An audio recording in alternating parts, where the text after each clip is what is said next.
Now we're talking about opportunity.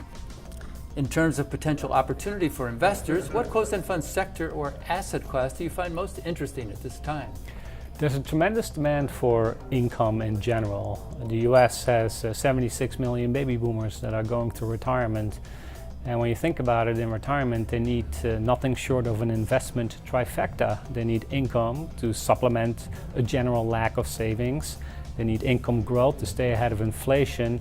And they also need capital preservation as they are in the retirement years of their lives and cannot afford to take undue risk. There are asset classes within equities that I believe offer that investment trifecta, such as dividend-paying stocks and energy MLPs and REITs, just to name a few, where you see healthy dividends, you see healthy income streams, in other words, and you see also the potential for income growth over time and the potential for capital appreciation over time. So that investment trifecta, from an opportunity standpoint, is very much present in the equity space and not so much, in my view, in the fixed income space.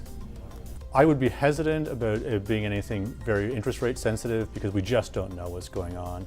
But I think that there are probably, again, in the equity area, there are some asset classes that are trading at very wide discounts. And if those come back into favor, you might see the discounts close as well as the underlying asset behave very well.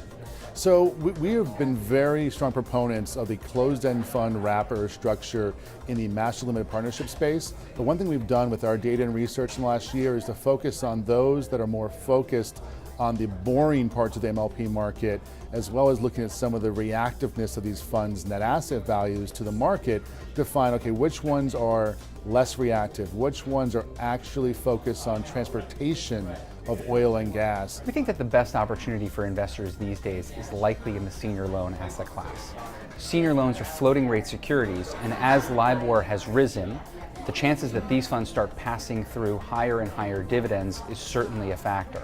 We think that this will attract demand, and as such, the prices could rise.